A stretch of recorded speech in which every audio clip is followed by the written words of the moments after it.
Welcome back to the Postscript, the podcast about films where the discourse ended with an ellipsis rather than a period. I'm Chris Hall. I'm Sebastian. I'm Mateo. And on this podcast, we will be reassessing films of recent memory where the discourse was left unsettled. We will try to provide more definitive takes on films that generated a lot of buzz upon release, but their reputations have since become murky. Movies that make you ask, where are they now? Last week, we discussed Martin Scorsese's Shutter Island from 2010, where we determined that the film is so much more than the twist that is largely remembered by. And even though in his twilight years, Scorsese has expressed some regret about choosing to make the film, we thought the film was more than good enough to say that he shouldn't feel that way. He can rest easy knowing that he made a banger. And this week, we are joined to talk about this next film with our dear friend Nick Wibert, who was also a member and one-time president of our college film club we all met each other at. Nick, thanks for being here. And thanks for having me. I'm excited to get into it. Let's go. Because together we will be discussing Alex Garland's sophomore directorial feature, the sci-fi film Annihilation from 2018. Can you describe its form? No. Start from the beginning. It's something they termed the Shimmer. We've sent in drones and teams of people, but nothing comes back. But something has. You're a biologist. You served in the military. If I knew what happened, I could save his life. The boundary's getting bigger, it's expanding. We're talking cities, states. You need to know what's inside. So do I. This film follows a biologist and former soldier named Lena, played by Natalie Portman, who joins a group of fellow scientists who are dispatched to enter the Shimmer, a mysterious quarantine zone of mutating plants and animals caused by a seemingly alien presence. Before we go any further, when I was trying to put into words why we're revisiting this film, I want to say that I discovered there were a lot of parallels between the relationship between this movie, Annihilation, and Garland's directorial debut, Ex Machina, and Jordan Peele's first two movies, Get Out and Us, which we discussed in great detail on our Us pod a couple weeks ago. Like the dynamics between those two, those two first films from those directors have a lot of similarities. And I do wonder, just something to keep in the back of our minds for later, if our opinions on these two films will reflect our respective opinions on Get Out and Us. Just something to think about. Because we talked a lot on that pod about how Get Out was just a massive success upon release and it was like universally loved. And Us was expectedly and kind of unfairly compared to it quite a bit. Because while Get Out was this like low budget, neatly plotted, satisfying, very cerebral thriller, Us was this like bigger budget, much more like sprawling, visceral, and like visually arresting follow-up that, while successful in comparison to Get Out, was considered less satisfying and didn't receive nearly the award circuit love like Get Out. And that same dynamic applies here almost beat for beat, because Ex Machina, like Get Out, was this brilliantly and tightly written, almost chamber piece that was pretty universally loved. And this is actually something I'd forgotten about until researching again. This was like maybe A24's like first real hit.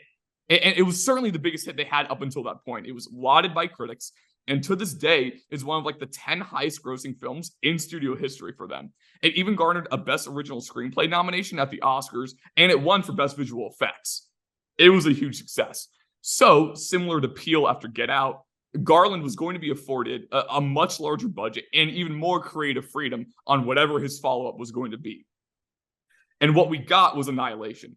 And I remember talking to Seb one time about Ex Machina and how that film has this really like sublime balance between, things you receive closure on in the story and things left unanswered and left up to interpretation.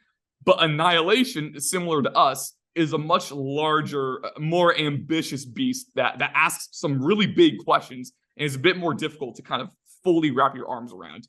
Like you know a movie's ambitious when Wikipedia has to use like 5 different words to describe the genre. It's like sci-fi, horror, adventure. It's like a million different things. And this movie was very well received by critics. Like that is enough for debate, But the film, on a budget reportedly ranging from $40 to $55 million, only made about $43 million. So far from a flop, but definitely not a roaring success by any means. And I was talking to our friend Dylan, who said he was working in a movie theater when this movie was out, and he said he vividly remembered people leaving Annihilation showings being like, "Yo, what was that?" Like, not even necessarily in a negative way. People were just like left just kind of rattled, like not really sure how to feel. And I guess, maybe not much has changed because that's why we're picking. People still don't entirely know how to feel about this film. The movie was also completely shut out at the Oscars. And so, like us, I'm very excited to revisit this thing, removed from the expectations set by its predecessor, because, while this is a movie that asks some really big questions and definitely wants to like wrinkle your brain and appeal to you on a very cerebral sense, from what I remember, I feel like this is also a movie that, as Vance so eloquently stated on the Us Pod, may also benefit at points from opting to not think about it, but just feel it, And without spoiling, because we're only in the pregame, and also Mateo hasn't seen it yet, the finale specifically feels like a perfect example of what we've talked about on other pods, where if you were to ask the director what it all means, he'd probably reply with like asking you how it made you feel, right? And it definitely seems like an instance where if you're trying to figure out like the mechanics of it all, you're probably missing the point, because it's more so about like the themes it's trying to communicate and how it's making you feel. And though I will say, for all its comparisons to Ex Machina and maybe its shortcomings, like in a kind of one-to-one comparison regard, most did seem to agree that it was an impressive step up for Garland as like a visual talent. Because like I remember these like just like kaleidoscopic, like breathtaking visuals and set designs and several instances of feeling like, well, I've never seen that before, right? Which is something I value a lot in movies for sure. So that being said, let's take it back to 2018. I want to hear your guys' experiences with these movies and first time seeing it, or what you remember people talking about in the time. And I want to start with Nick, because we wanted to get you on this because you had the kind of like almost like textbook relationship with Ex Machina Annihilation. Like, I mean, not that obviously opinions are a lot more than numbers, but he is rocking. It's like a 4.5 out of 5 for Ex Machina and a 3 for Annihilation, right? It's right. It's right in that sweet spot of kind of how people felt on it. So yeah, what are your memories with this movie? Okay, so well, yeah, first of all, Ex Machina and Annihilation, it's been quite a while since I've seen both of those movies. So all this is going off of what I remember. Who knows what I'm going to think on revisiting, but I just remember thinking Ex Machina was like just so tightly wound and just like perfectly paced and had just the right amount of like you said, like questions answered, question left unanswered, and I don't know, it just hit different. Like it was like everything is just perfect here. And I sort of probably went into Annihilation like expecting a similar type of a story at least, and then that's not what we get. Like you said, it's super ambiguous, and I just remember feeling very mixed on it overall. Like I really liked the aesthetics of it. I thought the performances were great, but there were certain things that I didn't understand and maybe felt like in a bad way, like this doesn't make any sense type thing. But I was also 18 years old, and I think maybe was a little less open-minded about film just being a sort of a feeling type of thing. So yeah, I remember overall, I never thought it was bad. Like I just thought it was kind of mid, basically. Yeah, and I was sort of just very mixed on the entire thing. But I'm excited to revisit it. I feel like who I am now and looking at the movies I like now, I think it'll be more up my alley now than when I was 18. I'm not sure if you guys share that sentiment. I want to ask, what was like your biggest turnoff to Annihilation first time around? Was it just the like, I don't really know what just happened, the kind of feeling of it, or? I think, yeah, it was that, but then it escalated into a almost like comical type where I was just, and maybe it was the friend who I was seeing it with, it got to a point of not knowing what was going on where we almost just started laughing at it. And right. I don't know how much of that is just immaturity and just not being willing to be like embrace the unknown. But yeah, that's really sums up entirely like what I was mixed on. Was just like that classic when somebody watches something that doesn't make sense to them and they just start kind of making fun of it. But it's a wild finale. Yeah, it's a crazy finale. Yeah. and there's just so much going on, and yeah, I think it ends up asking more questions than it ever even tries to answer by the end of it all. So yeah, it was just very ambiguous. Yeah, I talked about on the also bit with, because I remember Vance was like way more interested in, and Peele just asking and exploring the question rather than like telling the audience how to feel, but mileage can vary. Yeah. And it's not like, and people do that effectively on varying degrees. So yeah. But so Seb, what about you? So I actually watched this movie for the first time for an environmental film class back when I was at UF. Let's go. And I wrote an essay about it. So I had a very unique perspective when kind of experiencing it, because I was already putting on like the environmental goggles for the class rather than just trying to experience the film for what it was. I do think the essay banged, to be honest. Like, it's probably one of my better. Yeah, what was the grade? What was the grade? Yeah. Oh, that was an A. Let's go. Let's go. The Baron Trump, the expert shirt. Yeah. On Annihilation. No, but I mean, but I do remember still feeling a bit unsatisfied by the film. There was like a lot of gaps in, I think, the own movie's logic that I was having trouble kind of connecting. So the finale is, very effective. And I remember being like thinking about that for like weeks after I had seen the film. Right. But at the same time, it's just like one of those things that does the whole experience of the film kind of make up, or does the finale make up for the whole experience of the film, I should say. So I do appreciate when films take like big swings, and this is definitely one of those movies. Mm-hmm. And it has a lot to say. And I think sometimes there is a really hard balance to strike when you have a lot to say with a film, but also you're taking big risks with the plot and the characters being maybe not perfectly like set up in a standard way.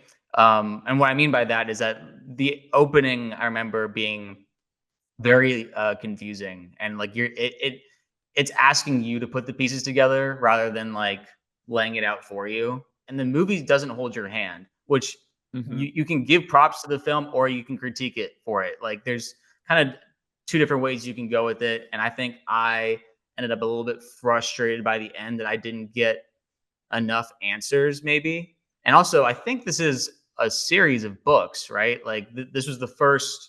I know there was a book for sure. Yeah, I don't know if there were multiple. Right. I know there was a book. Yeah. So if it was a series, like I don't think that really matters as much, because I think it still works as a standalone piece. I just remember like wanting more. I feel like I was like, I should probably just go read the book, because I feel like I'm getting more out of this. For what it's worth, I do remember people who had read the book, where they bumped on it was how much this movie diverged from the book. So you may have been met with a much different beast if you look for closure. Maybe, in the books. maybe. But yeah, totally. Fun behind the scenes about that. Apparently, I did a little bit of research about this movie. Alex Garland did not go back to the book when writing the script for the movie. He had read the book already, and he just went off what he remembered from the book to write the script, because he didn't want to make such a close adaptation. Which I think is a fascinating way to. That's like doing a podcast about a movie that we watched 5 years ago and talking about the plot. That's really what he's doing. We're method podcasting. That was like when Christopher Nolan, when making Tenet, he didn't rewatch any of the movies he was pulling from, because like I guess he didn't want to copy it too closely. He was like, I haven't seen North by Northwest in years, but I'm not going to rewatch it. It's like, all right, King.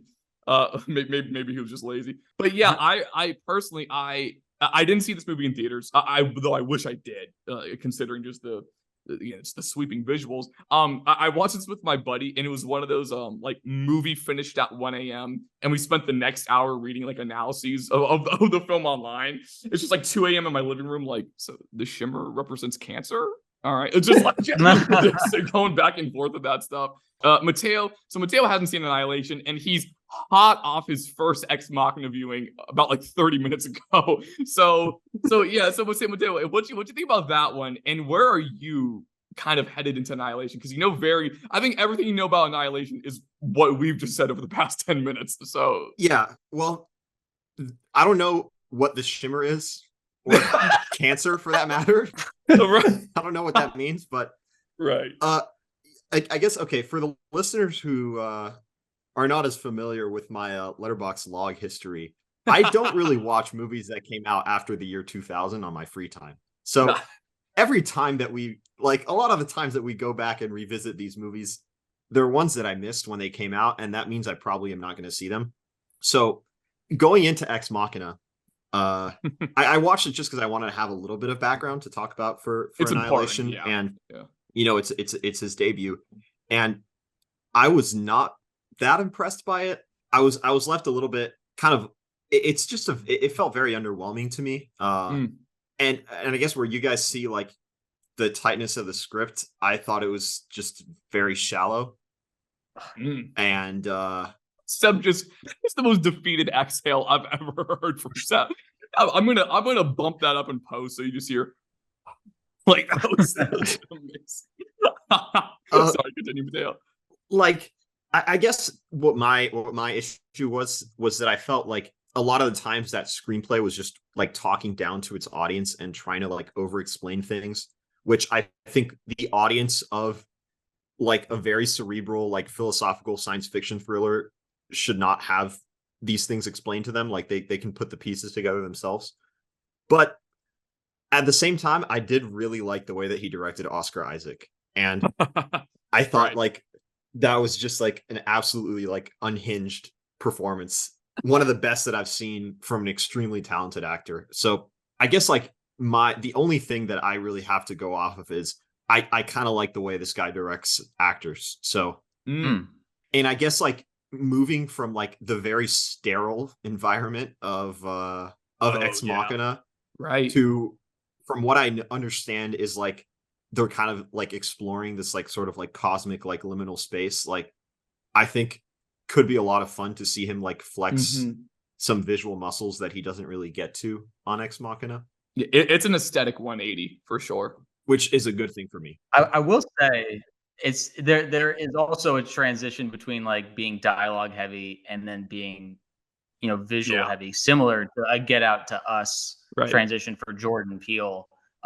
So my best guess is that you're gonna like this movie more than Ex Machina, even though I would say that Ex Machina has some really strong dialogue, not shallow. But that's that surprised me because you were such a fan of like the moral dialogue from Shutter Island last week. You were talking about like that car ride scene. I felt like those kind of conversations were pretty prevalent in Ex Machina. Like there's more than just one scene of them talking about the morality of AI. Now with this film, while it's not as dialogue heavy, there is still there's several moral struggles that maybe not just one character faces. It's all the characters, but it's also still a singular like focus on Natalie Portman. It's still her movie. It's not really a ensemble piece. I think others would agree. Yeah, it's a group of like 5 women who enter the Shimmer, and like they all like have things to chew on. They all have the chance to shine. But it's definitely Portman spearheading it for sure. Yeah, like you begin and end the movie with her. So yeah, but yeah. And Oscar. Oscar too has got a lot to do in this movie. You pointed that out, Mateo. I think you'll like that. But going off of what you were just saying, Mateo, I was already thinking this, but then you brought it up. I do also think you're going to like Annihilation more, and it got me thinking about. I feel like in general, with a lot of science fiction movies, you can sort of group them into like the more like, not really full science fiction, like with the history of the genre, but more like actiony type thing. And then like your thinking man's stuff, which I think is more rooted in the actual origins of science fiction. And then like the best sci-fi movies, at least in my opinion, sort of toe that line like really perfectly. I think that's why I and maybe others liked Ex Machina more than Annihilation, or maybe why they went in and got disappointed by this one, because I feel like Ex Machina sort of toes that line. And I think when you're talking about more surface level dialogue and stuff, I think there may be an element there that it is like that side of it's toned down, that whether that was his intention or not, made it more appealing to a mass audience. And then Annihilation sort of goes headfirst into the other side of just like not explaining things, and then people like Dylan's story you said, but people are walking out of the theater like, what was that? Because they were expecting something more along the lines of Ex Machina. So I thought that was sort of, I was already on my mind a little bit, and then once you started saying that, it made me realize the big difference between these two movies, I think. Right. And this one's definitely kind of like I said earlier, exploring maybe a little more like genre territory than Ex Machina, because again, like on Wikipedia, it's described as a science fiction psychological horror film. Like it is, and again, there are elements of horror, like again, much more present in this one than in like Ex Machina, and something. And we've talked a bit about just the idea of like kind of holding the audience's hand, you know, and like in some like telling them what to feel or like guiding them through the story. And that's kind of like a topic of discussion a lot in movies nowadays, because a lot of films, again, we talk a lot about these movies in relation to almost like the prevalence of like Marvel films or what are the dominating films at the time. And, yeah, and those can kind of get criticized by some people like the film community, again, for almost like pandering or just like treating the audiences again like they're like 10-year-olds that just like need to be spoon fed like the themes and like walk you through the plot. And you know, and a lot of people call for filmmakers just to like have more faith in the audience, right? And so again, so that's why I really, again, I respond well when a movie just like is just trying to get you to like interrogate yourself and like force you to ask how you're feeling and just like again make you feel and think things you hadn't quite before and force you to come to your own resolution. But again, it's like you know, that can be done poorly. And I want to like kind of circle back, because again, I said, you know, after my first watch of Annihilation, you know, I was like looking up articles, just trying to, you know, figure it all out. And I remember at the time, it's like, yeah, like again, Ex Machina, it's like I knew exactly how I felt about it. I loved it. In Annihilation, I had a lot of respect for it, because again, I am someone who will respond well to just like, again, seeing a movie, just go for it. Kind of like Seb said, it's just like I like it when a movie's just like, again, trying to show me something that I just like haven't seen before. I will always, you know, give more credit to something that swings for the fences and maybe comes up a little short than something that just like, you know, is just like a fastball down the middle, right? So that being said, on a rewatch, a distinction I kind of want to make is that I'm excited to rewatch it, not to like understand how like the shimmer works, but more so understand like what it means, right? And like and why it's having the effect it's having on the characters, and what we're supposed to like take from that. Because I know in terms of themes, like I know like self-destruction on like both a biological and like behavioral tendency sense is supposed to be a major theme throughout this movie. So like watching it through that lens is something I'm definitely looking forward to a lot. And Mateo, you talked about how you like seeing Garland like direct actors. Very excited to watch Natalie Portman again, because like again, she like used to be one of like our signature American actresses, but she's only been in 3 films since this movie in 2018. Like just does not take many roles anymore. And that's including May, December, which hasn't even come out yet. So I'm really excited to see her again in this. And again, Oscar Isaac's back. Smaller role than Ex Machina, but a very important one. And then kind of rounding out like the group of women in the Shimmer, it's Jennifer Jason Leigh, Gina Rodriguez, and Tessa Thompson, and then another kind of smaller actress. Really fun cast. Excited to watch them. I think Mateo is onto something when he saw something maybe in Garland's directing that maybe benefits the actors. I think especially this movie, Garland really sets the stage, or like gives them a little playground to kind of explore their characters a bit that like you wouldn't really be doing through dialogue. It's structured so that it's, you know, a journey both, you know, in the mind and the body. They're all going through something, a specific transformation. I'll keep it there, but I think that Garland does kind of, if I remember correctly, he doesn't make it a spectacle like an action wise. He just allows very bizarre things to happen and to not be like, this is exactly what happened. You know, this is how you should remember it. Like, I think everyone has very unique and individual experiences with this movie, which I think makes it so interesting, because it's overwhelming in a lot of ways. I think there is a maximalist quality to it where, you know, you don't know what to think because it threw so much at you. But at the same time, it's easy to throw the whole film away because you could say that like there's so much. There's so much as a sensory experience. I don't want to sift through it. That was my first experience with Tenet. so much I didn't want to go back.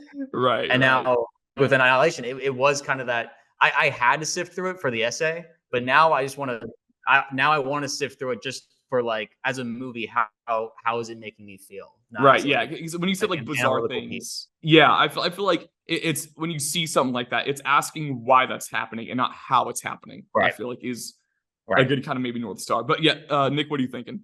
I am excited for, like, you kind of referenced it, like sort of the character work type stuff that happens in between these like broad, you know, set pieces or more like thematic like things going on, because I remember those decently well. Like there's some sequences in particular that like really affected me, and I'm excited to see those again just because. But I'm also excited for all the stuff I forgot about in between, because I know he does a lot there. There's a lot of good stuff with even with the minor characters, as you said. And as far as viewing it through a new lens, there's something. This is kind of less relevant now that I heard Alex wrote the script without revisiting the book.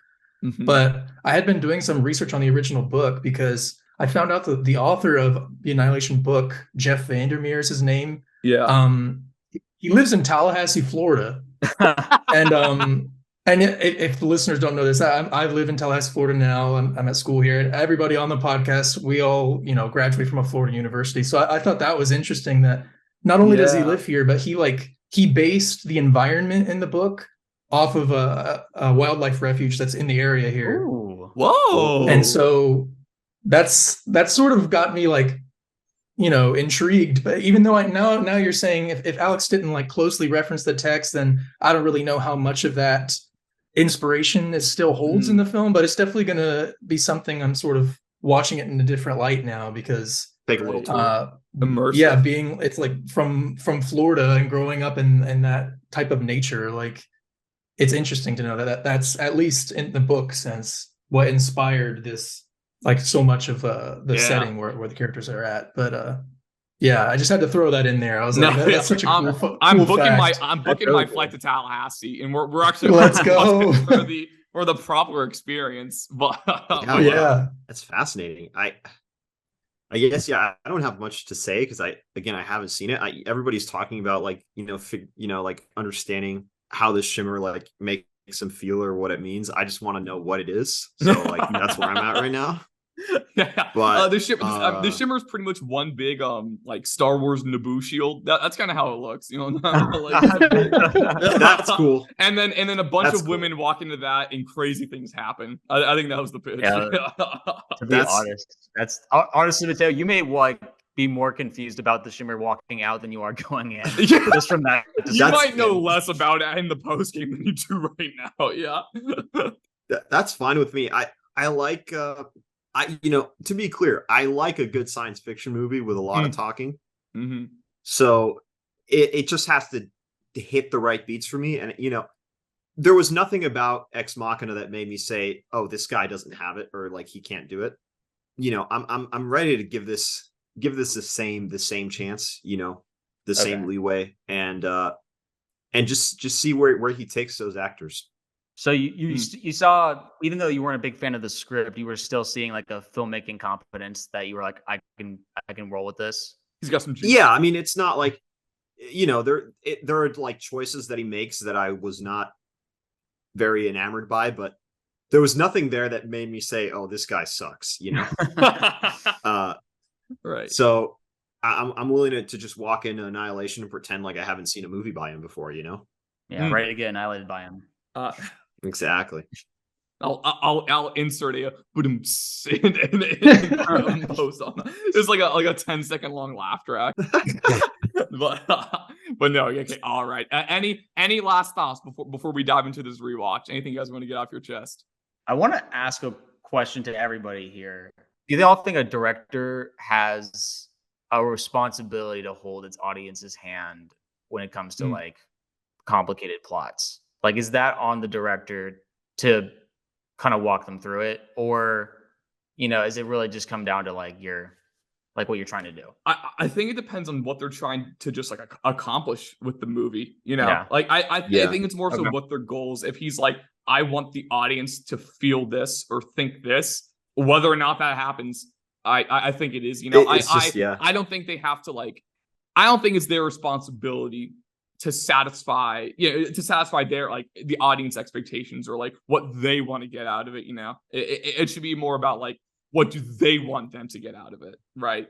So, or they being the director, but that's where I'm at.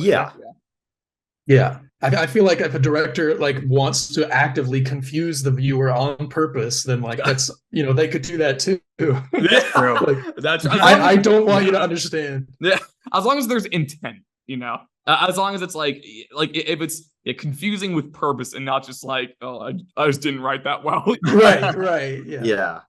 I think the genre also kind of plays into that, and what you're trying to accomplish is always just based on like what kind of movie are you making. For sure. Right. Okay. Right. Good question. Good question. Yeah. And it's interesting. Again, this was like not like a huge budget. I mean, it was a $50 million sci-fi movie. And when you watch this film, like I wish we lived in a world where this made like $600 million, because that would be the craziest thing ever. It's like the Utopia flying meme. Like that means we made it if that's the case. But right. Okay. Thank you all for listening this far. Hope you guys rewatch it with us, and we will see you on the other side. It's beautiful. Check this out. It's like they're stuck in a continuous mutation. Anything interesting in there? No. It's destroying everything. It's not destroying. It's making something new.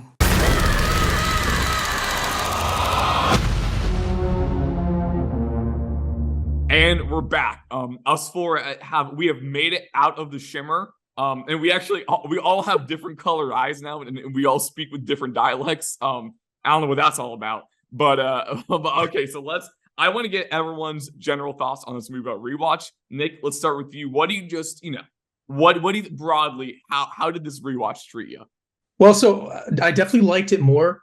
Okay. Than I did the first time I watched it. I double checked when I watched it too, because that came out February 2018. So I was like a little 17-year-old. I was just a little boy. So I definitely was more into it this time around, and liked what it had to offer.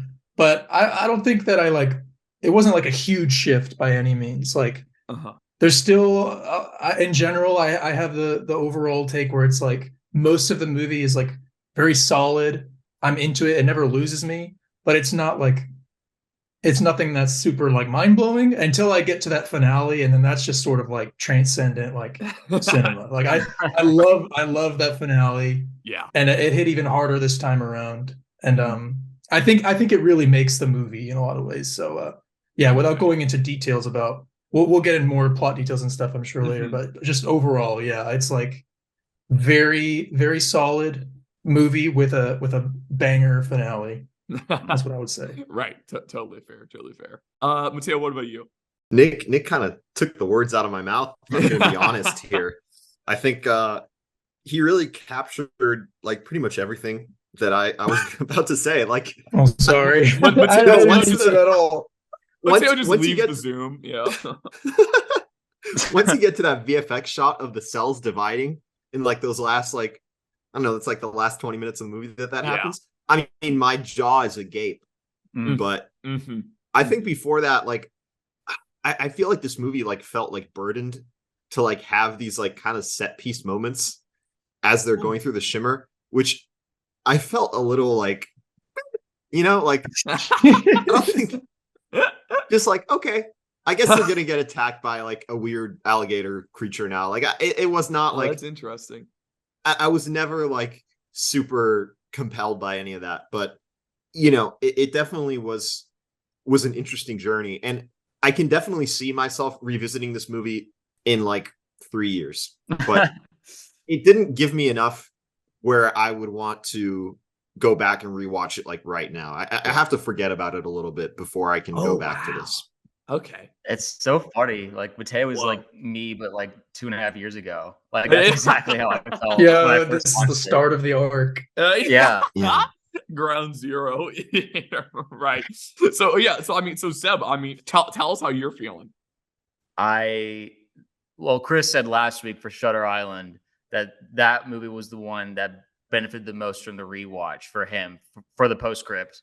podcast. This is that for me. Annihilation annihilated me in a lot of ways. I had a lot of, I was just in full sync mentally with what Garland was doing from like almost the very beginning. I sent the clip of like the opening title card to the gang before we started this, but like it's nothing really hits better than just a nice little stringy guitar over a silent little montage, if you will. There's kind of a cold open to Benedict Wong interrogating Natalie Portman, which I found to be very interesting, a very cool setup to set the stage a little bit. I wasn't a huge fan of how much they cut back to it throughout the film, but I thought as an opening, I thought it was very strong. And from that point on, establishing Oscar Isaac as this husband figure who's disappeared, passed away, and Natalie's struggle and her decision to kind of remove herself from her friends and family and really just cry at home, I found to be really good storytelling and really good character building, and actually in a short period of time, like you could really understand exactly what was happening and where they were mentally. And there, so when that moment hits where he comes up the stairs, you're already right with her. You're like, I get it. Like I'm feeling all these emotions right now. This is great. Yeah. So just overall, Garland is really trying to take you on a very deep journey with Natalie, but also kind of asking us a lot of existential questions about identity, about our existence, and how we can come to terms with like the short time that we have as ourselves, and the way that change shouldn't be a scary thing, that we should almost embrace the fact that we're not going to be who we are today, probably like a couple years down the line. It's just going to be a different version of you, a refracted version of you, if you will. I found those themes to just be very, very powerful. And so by the time we hit the finale and they're really going full send on like just like hardcore sci-fi, it felt that much more deep to me. I don't know. I felt like my own body like physically convulsing at like just how powerful these images were. Like I wasn't like spasming out or anything, but I could like almost like I would like twitch at some of these moments and be like, oh man, that was like really effective. So that's just kind of how it was for me. I felt like I went on the exact journey that Garland intended, which to me just reads for a very successful film or well-made film. Right. Yeah. I'm with you a lot there. In a lot of ways, but especially with just kind of how moved I was by just those themes of just changing the film, because I joked in the pregame how like upon first watch I kept I was like reading articles like trying to like break down what like the Shimmer represented, and there are a lot of like again like Collider type B articles like trying to say it like represents cancer, but like to say it represents cancer is not totally accurate, and actually I don't think that is the case, because I was really moved this time around how it clearly, like you said, it represents change, and change through inevitable and seemingly meaningless, like almost like hardships or tragedies, like things that just happen. And there's a really, really great article that David Ehrlich wrote when he rewatched this film during COVID that I sent these guys. I highly recommend reading to anyone that I feel like definitely shine a new light on this movie, unlock the movie in a new way for me. That was really, really great. And I'm comparing almost like the presence and like the sudden arrival of the Shimmer to just like COVID-19. But like in the movie, it's again like the way it depicts it as change, like because there's that one quote where Wong, like he says, like in reference to the Shimmer, it came here for a reason and mutated our environment. It was destroying everything. But Portman goes, it wasn't destroying, it was changing everything. It was making something new. And even though change in this movie can be seen as like nightmarish and like horrific, largely because of its foreignness, a lot of times more than anything. Sometimes it is just scary. Like that bear is scary. Like there's even if you squint, that's still scary. I really love when the film depicts these transformations as like beautiful, like those two like deer, that are like side by that she sees at one point, and just like, or those like really beautiful, almost like tadpoles and stuff in the water, or like those crystallized trees. Like in a thing that's supposed to be so scary, there's some like awesome moments of beauty that I'm sure we'll circle back to. But just broadly, as like again with my viewing experience as a whole, I remember I was talking with Seb yesterday, and Seb said how like what happened to me during this watch is something that he said happened to him. Is when watching a movie for the pod, even though I usually like despise looking at my phone for any reason during any movie, I try to take like pretty thorough notes, like for movies for this pod, like for the post watch conversation.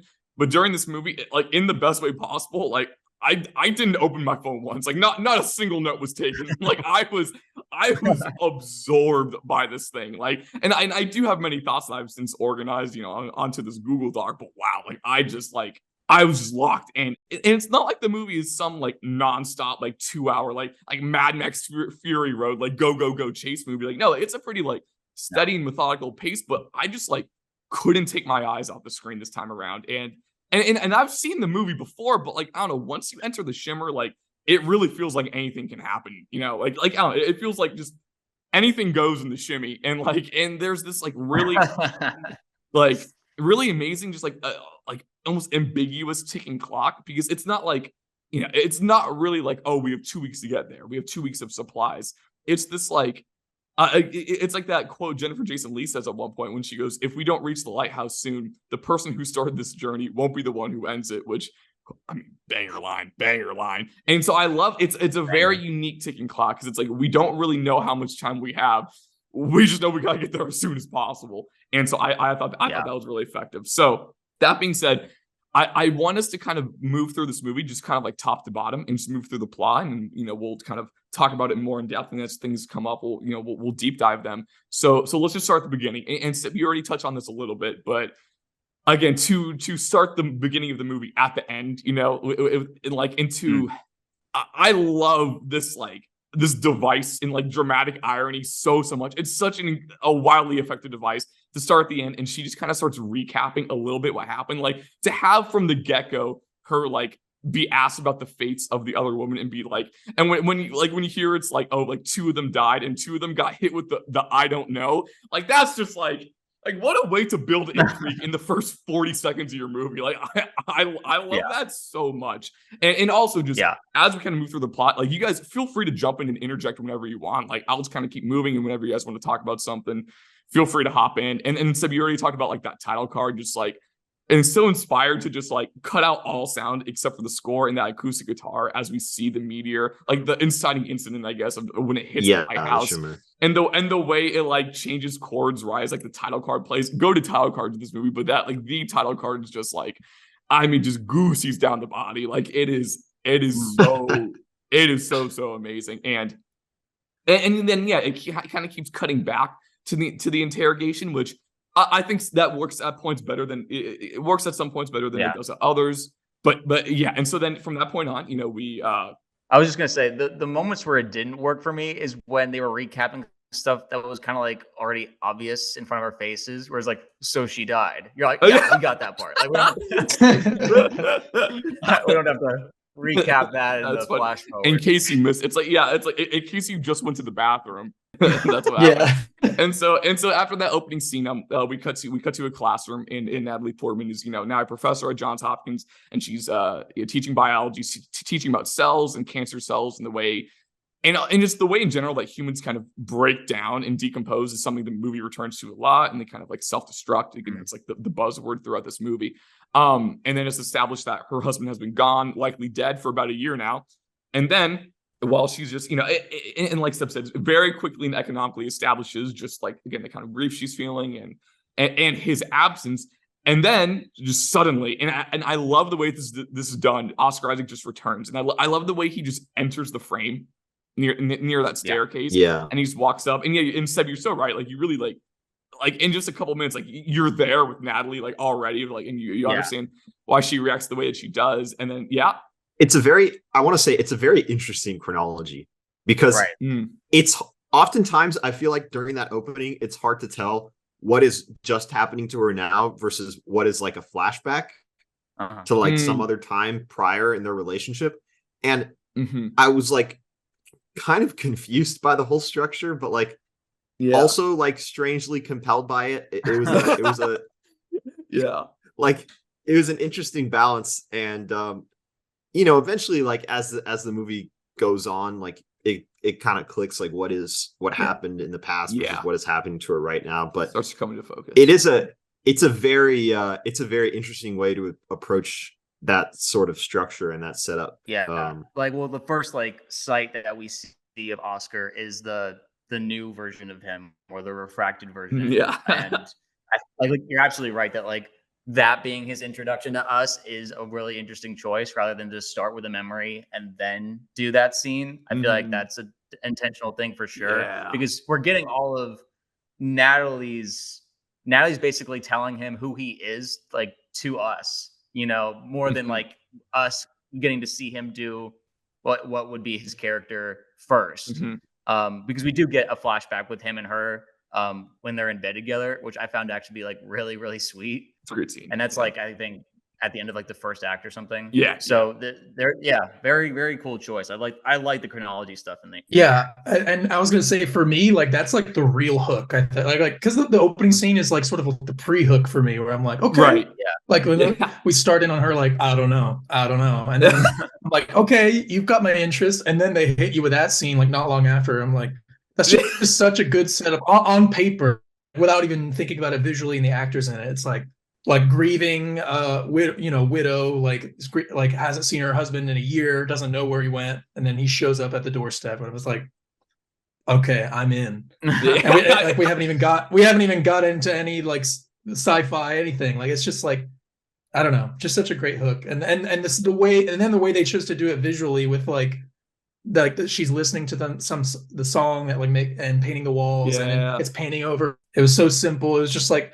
it's like stretches like that. There's like here and there throughout the movie. Like, I mean, obviously the finale, and we'll get into that, but even scattered throughout, I feel like there's these stretches of just like no notes. Like this is like this is like perfect filmmaking.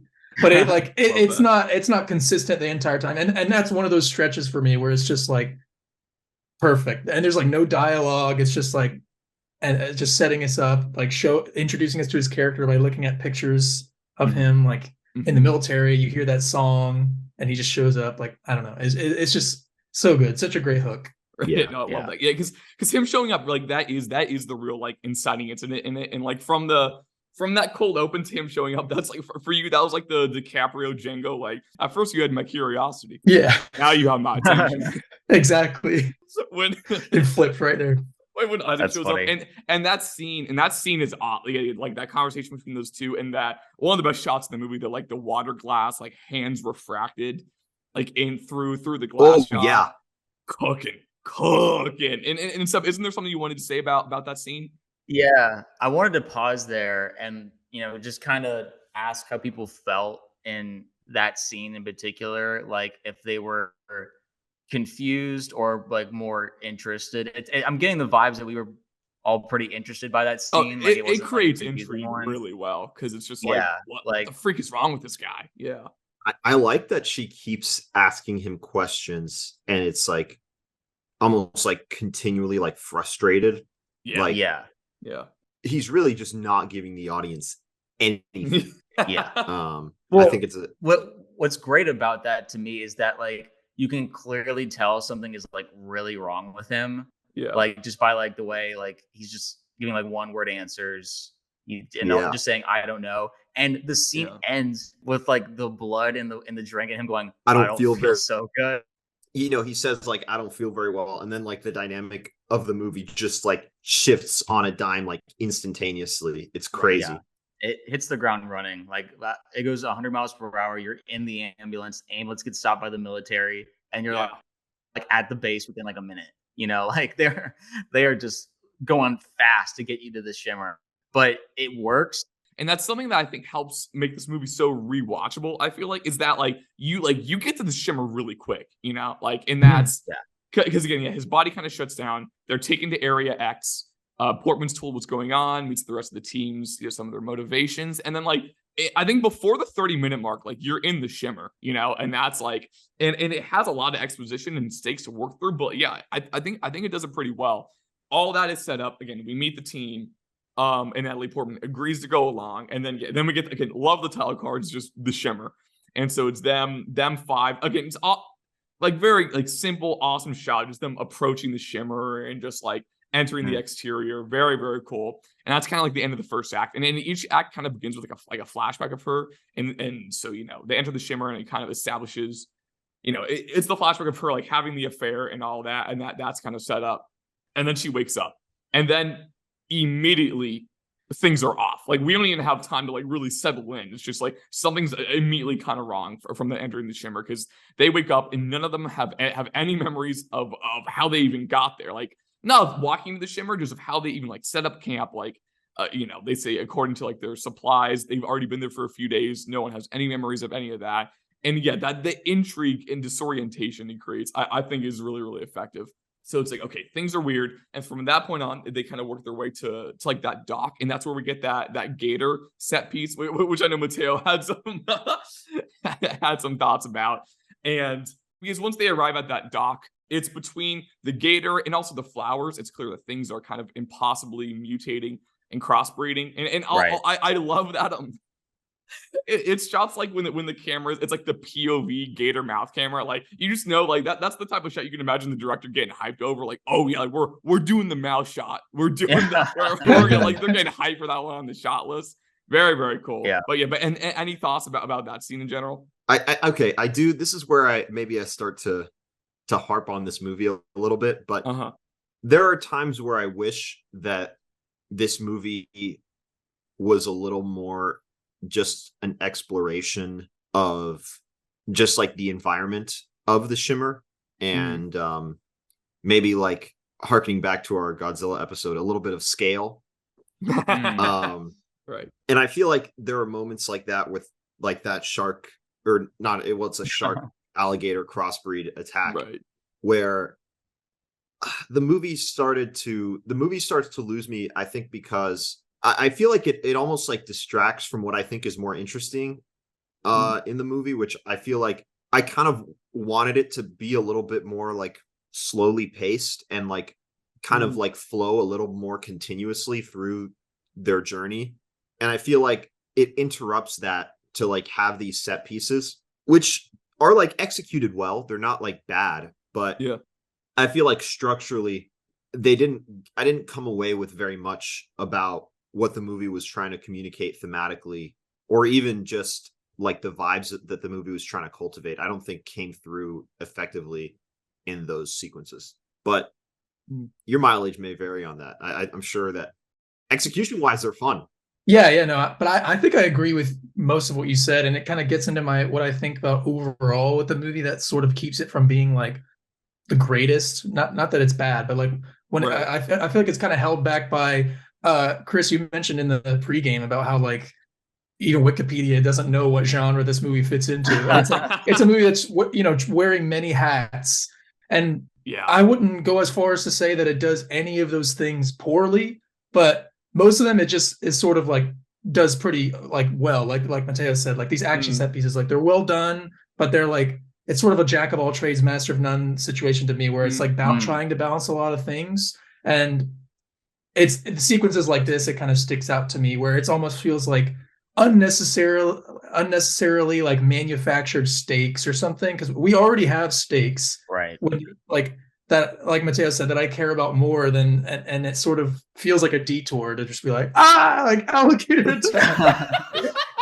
And it's not bad, it's fun and all, but it's like, Yeah. again, I completely agree. It's just like a quick detour, like you're on a ride or something. Whoa! That's a great way to describe it. Like, I mean, and that's honestly still a negative for me. Is like alligator scene could have easily been cut for me. Whoa. And you don't lose anything.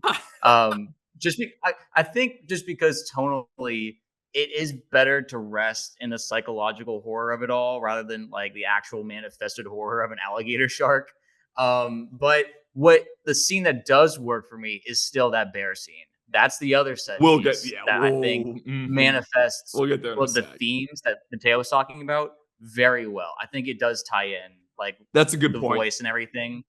Like that to me, you're like there. That works very much in sync with what the movie's trying to do thematically.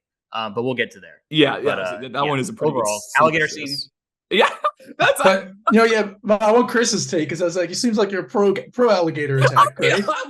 I'm definitely not like anti-alligator scene. Like, I don't know, like I thought it was cool. Like a freaking like an albino alligator attack. It's like, where else you finding that, man? Like that's if anything, I thought That's that was funny. just like an exciting and just fun, cool way to again just like it's like, okay, we need to establish that like these species are crossbreeding with one another and are like looking very irregular, and like these things could not exist outside the Shimmer. And it's like, well, let's just have an alligator attack. It's like, I don't know, it's like an entertaining way to do that.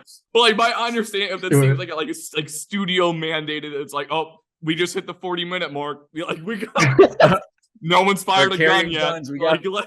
They got to use these guns somewhere. Yeah, these I will say we spent a long time on these props, guys. Yeah, it would be funny. I think it actually also spawned maybe my favorite like kind of like goofy line in the movie, which is I think it's Jennifer Jason Leigh. She says like, so do you think like the sharks and the alligators are like crossbreeding with one another? And then Natalie Portman says, well, different species can't crossbreed with one another. I'm like, yeah, I think it's fairly obvious that something else is going on here. Like, I was gonna. She said, like, explain like I'm 5. It's like the Drake explaining on computer meme. Jennifer Jason Leigh's like, oh, that's right. Gators and sharks can't. I forgot that sharks and alligators are different animals, but it's fun. It's got a little. There's a little bit of pulpiness to that, right? Which I do appreciate. Yeah. I definitely, I wouldn't say that it should have been cut out, but like I definitely just have issues with it. But I also want to throw in there on the pregame, I mentioned like the book and the Florida influence and stuff. Oh, and when I watched it now, I'm like, no, it seems really obvious. Like they're in the swamps. There's like gator. There's Spanish moss. Like they're on a coastline. Like how did I not think? How did I realize big Florida coast vibes for sure? Yeah, big Florida vibes. It seemed like so obvious this time. And that looks like my backyard. Like no, literally, it does. He's in the Shimmer right now. We're gonna go visit Seb, and he's gonna be just like a part of like the overgrown wall, just like that Last of Us set piece where he's inside the wall. I was literally that segues perfectly to the next thing. So they work their way towards like the building with the mess hall, and the one where they discover that like Oscar Isaac and his crew, they kind of set up shop for a while. I do want to shout out I love the like super like colorful like mutated algae and moss like on the wall outside of that building, and they just kind of stop and just look at it for a sec. It's really, really, really awesome, just like practical effect, and like a few people probably spent like a month or two on that thing, and just like and what kind of like it's all of the and it's like in like a small scale way, kind of like just like awe-inspiring. Like I don't know, it's just super, super striking, right? And so we get inside that building, and they find the SD card with the case, with the SD carrying case. They find the SD card. And they watch that video, and which is like, I'll say, usually in like a movie where someone's like stomach churning, or it's like, or when characters are on screen or gagging, it's like, I don't know, it's like I'm not usually like too affected by it. It's not gonna like interfere with like my like sweet tart ropes in the theater, right? But I will say, like, that freaking video, I'd open a snack right before they fire up that video, and the snack got put down. Like that was a mistake. I was not eating much a few minutes after that scene. That is. And just like the video of him cutting the stomach open and like in the intestines. Harrowing. And when he holds when he's like the intestines moving along his hand, like golly. That's where like and there's gagging on screen is earned. Yeah. That's hook number 2. The enthusiasm. It's like his expression is like almost like unnervingly like enthusiastic. Yes. It's so creepy. He's smiling. Like there's a hint of a smile. Yeah. No, he is unhinged in this performance. I freaking love it. Yeah. Oscar is killing it. I know. He's like on the video. He's like, chat, isn't this crazy? And he's like, yeah. I can like easily streaming. I mean, the Alex Garland, Oscar Isaac solo project, 5-star movie. Yes. No, seriously. Like, I really want them to collab again. Yeah, and we can get to but Chris, you're absolutely right that like when the characters are like, talking about how it was a trigger the light, and one character's like, just watch it again. It's not a trigger the light. He's like, I'm not watching that again. Yeah. I'm like, yeah, like that's earned. Like it's like that gross of a video. Yeah, I'm just like, yeah, I'm not gonna watch it again. Yeah. Just a trick of the light. That's crazy. But it's at that point because they big cope. That was just what Mateo said. So after that point, they work their way down to I said that like swimming pool or something, and they find I can't stop laughing. They find that body in that like something like just straight up like The Last of Us-esque like wall of mutation, and like I didn't even know how to describe it. I had to consult like another article. An overgrown colony of lichens. Couldn't have said it better myself. And they're just like they're looking at it in just this like horrific awe, and it's a moment where it's like it's maybe like scary on first look, but it's a moment where it's like it's different, it's changed, but it's like there is something kind of like grotesquely beautiful about it, you know? You know, it reminds me. It honestly reminded me a lot of like the documentaries of Werner Herzog and like how he captures nature, which I know is a crazy comparison to make. Yeah. But he's like very fascinated, I think, by like the beauty of nature, but also like how indifferent that beauty is to like people looking at it. Like nature does not care about you. It's just like a it's just a process. Yeah. And there's a quote which I want to read from his documentary Grizzly Man about like bears. And he says, like looking into the eyes of one of these bears, he says, I discover no kinship, no understanding, no mercy. I can only see the overwhelming indifference of nature. I mean, I think I don't think there's a better quote to like capture like how some of like the things that you see in Annihilation. Oh yeah, that's a great way to put it. The indifference of it, like it's just coming, and that there's a quote later I want to read that I think that'll tie back into. But no, yeah, love, great ad. Were you gonna say something, Seb? No, I was just gonna one last bit about the really creepy images of like these really bright colors on like the moss and like the algae, and like you're just like you said, it's grotesquely beautiful, but I think what makes it more horrifying is that it's just like these colors don't belong anywhere near this type of like, you know, imagery. And I think that's what kind of adds that beautiful horror to it, which I think as an atmosphere, this film does a great job of making you feel unsettled pretty much at all times. And I think like both like set design, the score, and I think the way Garland directs does a great job of keeping you on edge for most of it. Like you don't know if the other characters are going to attack each other or if there's going to be, you know, like a bear, and the indifference of a scary bear going to come kill you.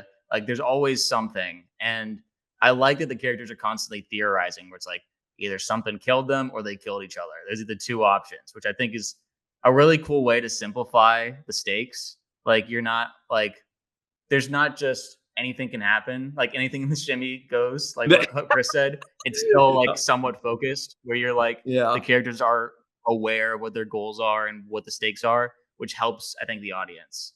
I was going to say, I really like that point about the bright colors. It made me think about how like, I feel like it kind of taps into something primal about like, because like in nature, when you see like bright colors like that are usually associated with like, it's like danger, or like poison or something.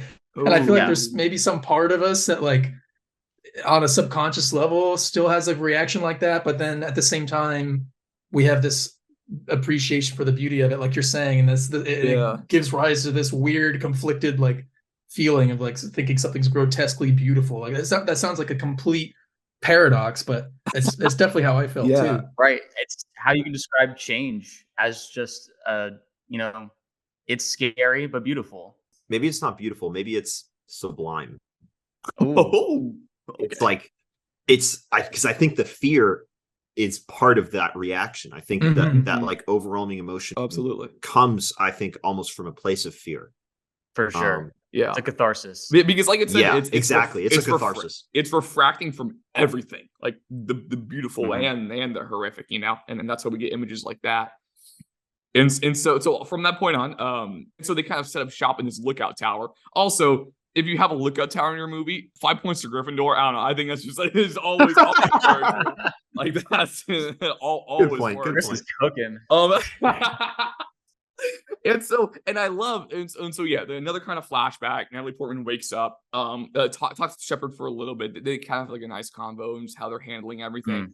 And I think this little stretch is a great moment of Garland spending time on the stuff that's like actually like kind of interesting and compelling. It's like it's perfectly encapsulated to when Portman walks down to Jennifer Jason Leigh.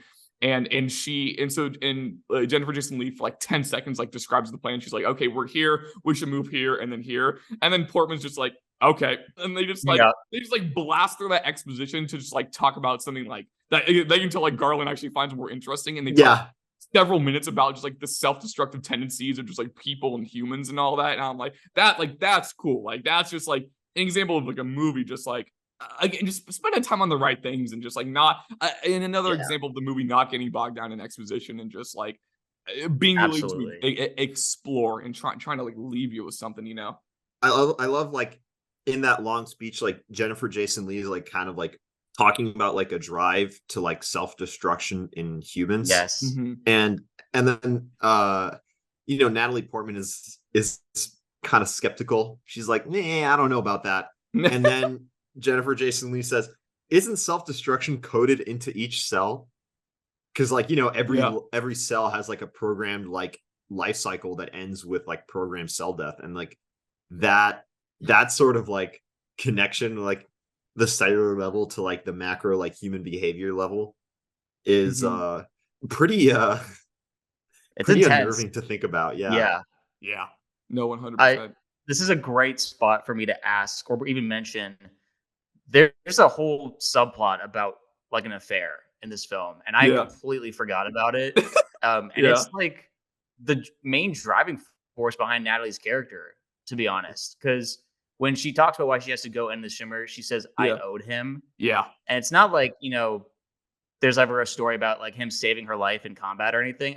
From what I understood, she was referencing the fact that like she'd been cheating on him and like he guilty. Found out. And she felt guilt, so that's why she went in. Not like a life debt, just like I feel guilty for cheating on you. So well, and also I think she feels that like she kind of pushed him way through it. It's like that's kind of why he took this mission was because of that. And so she's like, well, I'm kind of the reason he did this in the first place. So it was like, I guess it's just kind of on me. Yeah. And then it almost feels like she's punishing herself too, though. Like, you know, like whether she's admitting that to herself or not. And then that gets back into self-destruction. Yeah, absolutely. I think in one of the flashbacks, the guy tells her like, you don't just hate me, you hate yourself.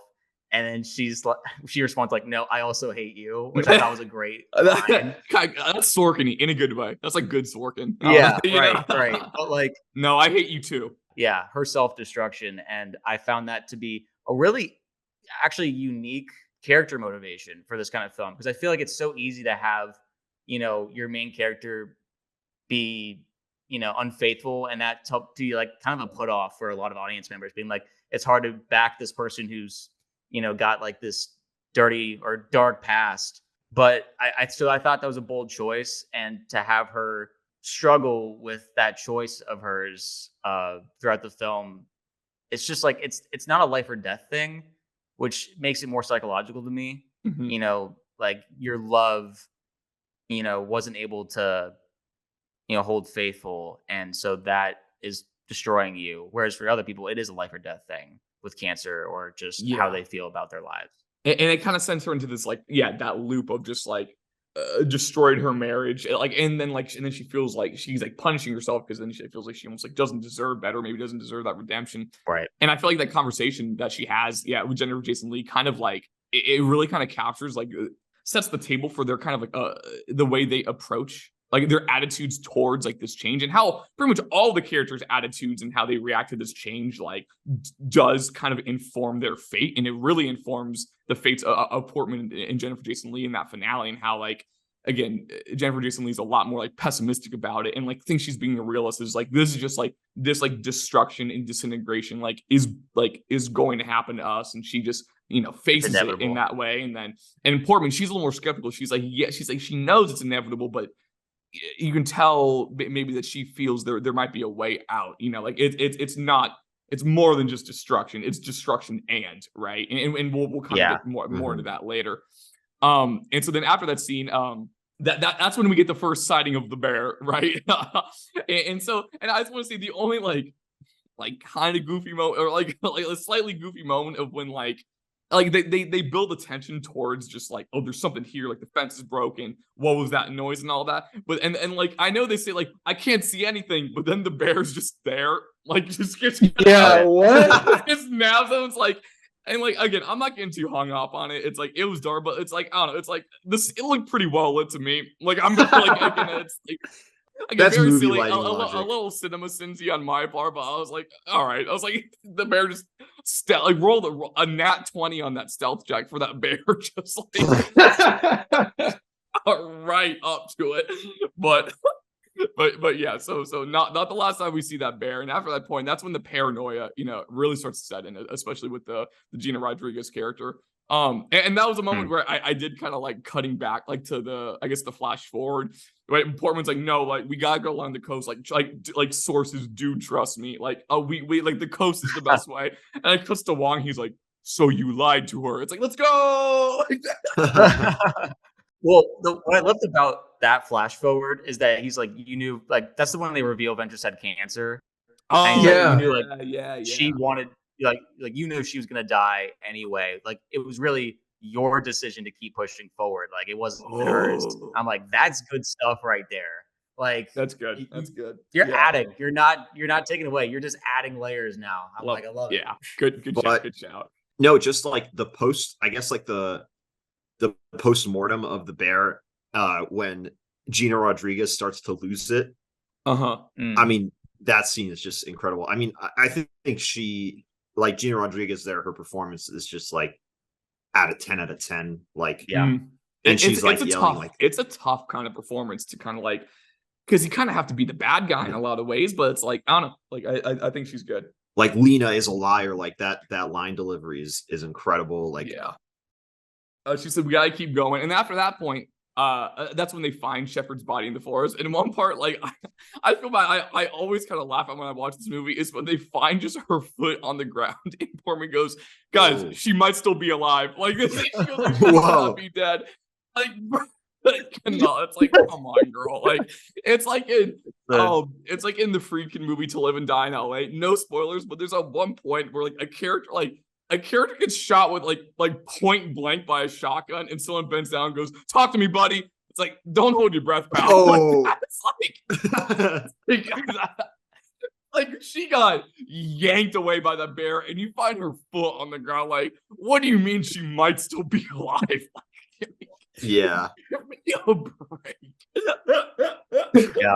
That was a weird detour in the movie where like they pause for like a few minutes just for Natalie to go find her body, come back and be like, she's dead. Like that was it. I kind of like, because that's when she sees the deer, and I think that's also because it's like, oh, only she saw the body. Right, it adds to the paranoia. Yeah, she goes, "I'll be right back." It's like on a video game when like when you know there's like an extra path, and like, you're like, I know there's a chest down there, and like the NPCs are be like, "Where are you going?" You know what I mean? It's like, did you find something? It's freaking God of War type beat. Yeah.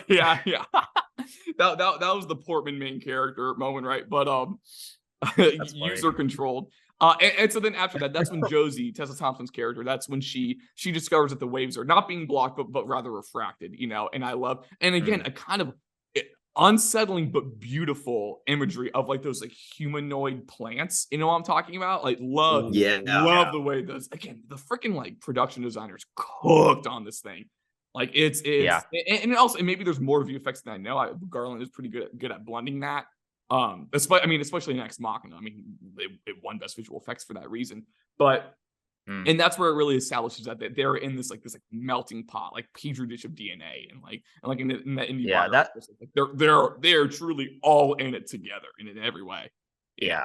I mean, it was beautiful. There was another one of those moments where they're like, "That's impossible," and then you kind of just look around, being like, I think it's all like, circumstances. Like you gotta let that go. Like we're already like an hour into this movie. I know. Can you imagine Portman goes like, "Girl, like we are in the second act. It is possible. Like it is. It is. It is very much so possible. And also, and I love that's when it's like moments of like the DNA refracting. It's like the when Portman and Gina Rodriguez start getting that tattoo on their arm, that kind of like rope and all that. Like that's just like it's just cool, kind of following the stuff like that. Because I think it's one of the guys in the videos has that like infinity tattoo on his arm, and like it's just crazy. And like they never even, I don't even think they address the tattoo head on. It's just like it's just a very They don't. I honestly thought maybe I just like missed it before. I didn't know till right now. You're telling me like no, yeah, it's unsaid, but like hard to miss. Very, very cool. And so so after that point, they go to the house, which is seemingly a replica of Portman's house. Like of Natalie Portman's character's house. Like it's like that's what I saw. Almost the exact thing. And I love it when she walks in, the way she's like at the stairwell and she turns to the right and looks at the photo the exact same way Oscar Isaac does when he's in the house. It's like, okay, he's cooking. And in that scene, so she puts her blood under the microscope, discovers that the blood is mutating. And I thought this in the Watchtower too. Quick sidebar about like the cinematography. I really love the way this movie's lit. Like aside from Goofy Bear sequence, like it isn't afraid of like shadows or silhouettes, but not in the like MCU modern blockbuster. Like it's so dark, I don't know what's happening on the screen way. It just feels like, again, because the camera isn't really doing crazy things in this movie, but it's always like it's very well lit, very well framed. Yeah. And now we get into the bear set piece, in which I'm sure we'll be talking about a little bit. Yeah. So Gina takes all them hostage, and I do remember, I forgot to mention this in the pregame. I do remember one of the biggest points of like discourse and buzz around this movie, like was this scene. Like I hadn't seen it, but people kept going, "Yo, bear scene, bears." I kept hearing about that, and I was like, "Oh, we'll see." But like it lived up to the hype. Right before we dive in, there is a shot right before the scene kicks off that I was like really, moved by. And it was when Natalie is checking her blood. Yeah, and she's at the death. And it cuts right to Oscar. Oscar, right, like when he's like at the table by himself. I remember. It was a great match cut. That's a great cut. Like it only exists just for like this great like comparison moment. It's not like there's no dialogue spoken in that moment. It just shows Oscar for like 2 seconds, and you're just back to the movie. You starting to understand. Yeah.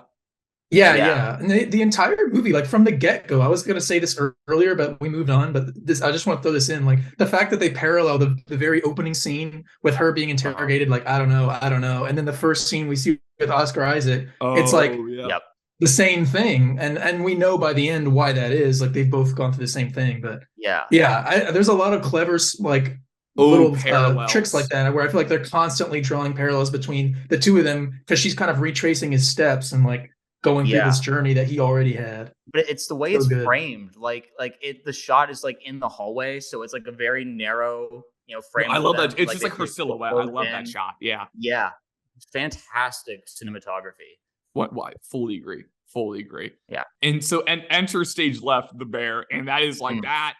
I mean, just really unsettling. And something you mentioned in your Seb review Seb, is that the way this movie doesn't shy away from showing you what is scary, and it's like that first scream, especially when you know what it is so unsettling, and each one following is so it's just so terrifying, and that like especially it's the head-on shot when it's almost like the Tessa Thompson POV, and you're looking at the bear close up, and it just screams like that's just utterly terrifying. Like that's stuff of nightmares. I mean, like that's just the fact that it's like blind almost. It's like trying to smell like the room out, and it's using the voice of their friend to like draw them in, and like that's how it gets Gina to run out. Is that like the voice runs out to save her and gets mauled like immediately.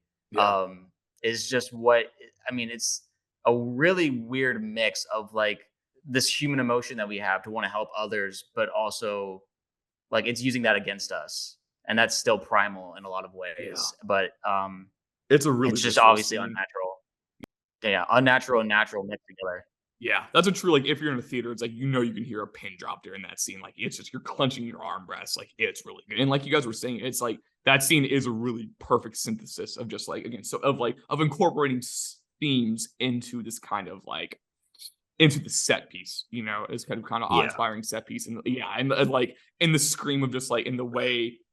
yeah, it's like they refracted like upon death, and it's like her final moments are like, because I think that's where some of the cancer kind of like comparisons or analogies come in, of just like being remembered like by your final moments kind of thing, and just like Exactly. and like the horror of And that. Like it's and there's even the suggestion that like there might be a piece of her in there somewhere, like after that scene. I don't know what the line was. They say something like, which, you know, it's the same idea about everything refracting and combining. And I think I don't remember who said it, but they suggest that like Tessa Thompson, her mind like combined with the bears perhaps in some way, and like there's some like some fragment of her that was like there. So I thought that was an interesting idea. What's too. really scary is they even hint at like what's gonna happen when Natalie finds her body is that her vocal cords were ripped out. So like there's you can even tell like what they're setting up. And what I like about thematically is that, you know, Tessa talks about she doesn't want to be remembered in like, you know, in her most painful or at her worst, like we said with cancer. But I think it's interesting that it's almost like it wasn't her choice, you know, that her final moments is how she's remembered, and it's not even like she had a say in any of that. It's just what happened. Yeah, like she got hit killed by this bear, and now she's going to be remembered because she was killed this way, and her voice is, you know, stuck inside this bear. But Tessa almost like makes it seem like there's, you know, we can fight nature, and that's what happens to us, is that we, you know, we're remembered for the pain of that, or we just let it happen, and people remember us accepting our fate. And that's really interesting. Like, is there more respect if you just allow things to happen? Is it like easy to remember? And ultimately, that's what she does when, you know, she's like, "Yeah, I'm going to become a plant now." Like, and again, it's like how like I said, it's like it informs her fate. And she also said, she's like, so and so wants to fight it, and then she wants to face it. She wants to face it, and she's like, I don't want to do either of those things. It's like some third option too. Like she's like also not facing it. Yeah, it's just sort of just like surrender. Surrender. That's surrender is a great word for it. Yeah, so she hit the Miles Morales. Nah, I'm gonna do my own thing, and then becomes a plan. I wanted to talk about that final scene because Tessa Thompson doesn't get like a whole lot to do in this movie, but that final scene with her is really, really nice. And it talks about avoiding the horrific fate of, you know, allowing yourself to again be remembered in that way, and so it doesn't fight it and rather become a part of just like the ruins of this whole thing and of the Shimmer, and like it embraces it in a very specific way, and like in some ways noble, but also very, very tragic. Just to put on the bow on the bear scene, it's like we've used this word a couple of times, but like it truly is like it's so primal, you know, and just like hearing those like screams, and between that and the Tessa Thompson conversation, those themes of death are obviously like it explores it in really, really interesting ways in this movie. It's upsetting in a different way for me, the Tessa Thompson scene, that is, because you're not even fighting for your own life. You know, you're just like almost just giving it up willingly, and that is really upsetting in a different way. You know, like you one person fought for their life viscerally and died trying, and one other one just kind of allowed it to happen without almost like a single like whisper. Like it's and I think both of those versions are supposed to, like, you're supposed to wrestle with that a little bit, you know, like how does one mentally get to that point? And she's trying to like make something beautiful of what she feels like is the, you know, what she feels is the inevitable, right? And I think that's just a really great sequence too, of just her. You just kind of see the flowers start to bloom on her arm, and she just gets up and walks away, and you struggle to keep up with her, and then you turn the corner, and it's just like, you know, just several of those plant bodies. Oh, that got me thinking too, like, because I'm thinking another way to look at it, or at least maybe how Radek, Tessa's character, like looks at it, like maybe not so much like giving up her life, but just like embracing like another form of it, like she lives on some other way, because it's still like a living thing that she becomes. Presumably. It's just like, again, this whole theme of like change and stuff. So like transformation, and the way that she spoke about you know, Shepard living on in the bear in some way, like, or it's just her just sort of pondering that, like, makes me think that's where her like head was at. I was like, definitely. Just like sort of like embracing a new form of whatever that means. Yeah. And I remember there's something Ehrlich mentions in that IndieWire article, like drawing comparisons to like how like even people like dying of cancer or something of that sort. It's like they can live on through things like almost like what was learned almost like through like them deal or like through their treatment or through or even you can live on through things like almost like organ donations and stuff like that. So like there's still a way to live on, which really makes you think. And so then anything you wanted to add, Mateo, before we get into the third act? No, I'm eager to get to the much like Teddy Daniels, our protagonist of Shutter Island. I'm very eager to get to the lighthouse. Yes. Oh, it's always the lighthouse. Back-to-back lighthouse films. Yeah, very, very, very true. That's funny. Okay, so then the third act begins, right? And we all pretty much agree on just the power of this finale. And from the title card of just the lighthouse, I mean, Garland's just kind of nailing 1-3 after the other. Like he is cooking, right?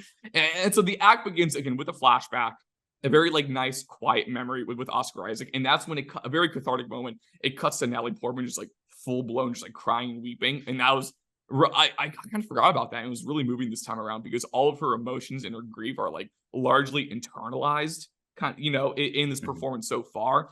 And so and we haven't really talked about Portman that much, but like, I mean, she is really, really great in this movie. And I don't know if you guys wanted to add on to anything about her, but like that was, I mean, just being on the emotional journey with her was really, really effective. I put in my notes, I don't think Natalie Portman has ever phoned in a performance. Like she's just never. That's true. She's just an ace. One of our best. Yeah. She's just like eminently watchable. And like she carries this movie pretty effortlessly. Just, she just guides it through it. Right.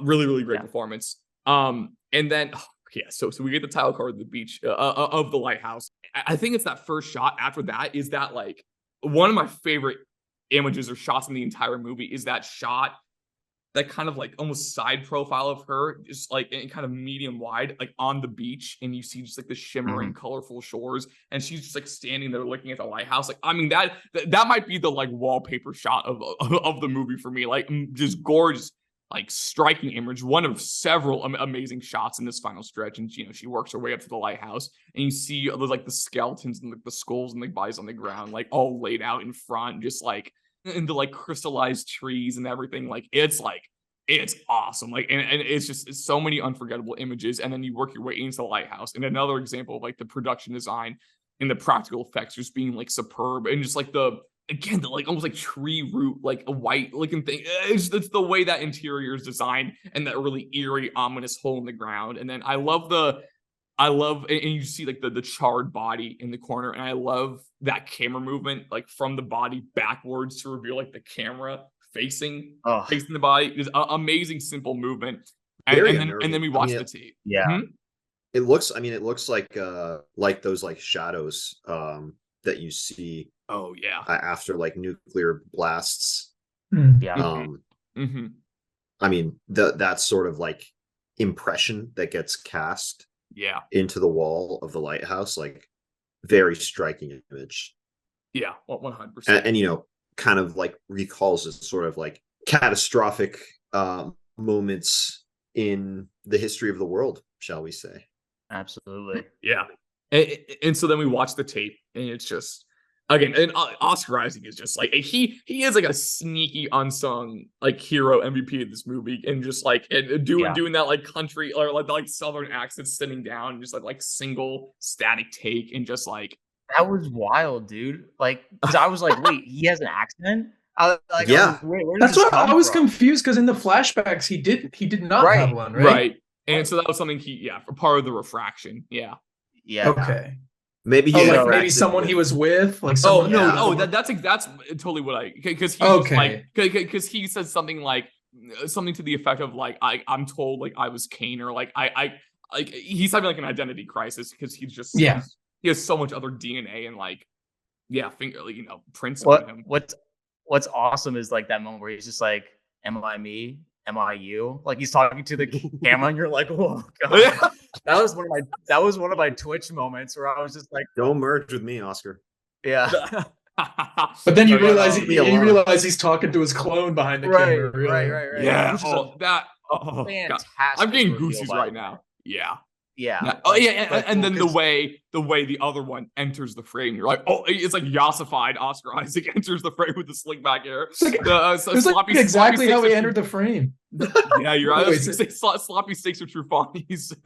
Yeah, slick back hair. That Yeah. alien, a I'm huge dead. piece of shit. No, I mean, And No, so, but, so like, he enters. Yeah. sorry, the reveal of like the double I thought was really well done because you think he's Yeah. talking to the camera the entire time. Yes, and he yes. until the moment where he goes, "Find Lena." After this, you're like, oh, he's giving a command. Like there's someone behind the camera, and then it reveals that it's the other, which is just. Oh well, no, because you hear "I will" first. Yeah. Oh, He's like, yeah. if you get out of Yeah. here, find Lena. And he's just like, I will. Like the SpongeBob fish turning around me. It's like, who was that? Gosh, it's so freaking good. And the way it like cuts, it's like it like flashes the alien for a second in that footage, which is like, I love that. It flashes that light. You're like, what is this, bro? Like, what am I watching? Yeah. It's So so. he was documenting what was like when he went Yeah. down in there a little bit. He just Uh-huh. captured like 2 Right, seconds. he of went it. Werner Herzog for a So second good. down there, just like Yeah. Oh, captured yeah. it all. And so That's what I mean, though. The Mhm. I mean, we'll get it into like right after this, but like the behind the curtain and basically showing everything, and then Mhm. like not Mhm. not holding themselves back, wanting to like put you on a visceral trip, and as a with as much visually as possible, like not very much dialogue. And so that's what gets to it climbs into the hole and has her final scene with Jennifer Jason couldn't Leigh pay me anything to just find waiting that there. thing, It's like you can see like the cutscene starting, but like it also that like low medium close up like of Jennifer Jason Leigh and her face is like undefined. It's like smooth. Yeah, That freaked me out. Oh, All right, okay. man. that whoa, I was like, right? It's like Terrifying. casual jump No, and then scare. she turns around and she's fine. You're Yeah, like, and then what and is then, happening? and then it like forms. Yeah, golly, man. And so I think, and I'll just say, I think we can all unanimously agree that the this is why we play moment of the film pretty much begins exactly with Jennifer Jason Leigh's final line when she says, "I don't know what it wants or if it wants, but it will grow until it encompasses everything. Our bodies and our minds will be fragmented into their smallest parts until not one part remains. Annihilation." Annihilation. She says the title of the movie. Oh, I mean, if you don't have goosies right now, like check your pulse. What is like that is Yeah. that is amazing. And yeah, and what a like a movie title drop too. Yeah.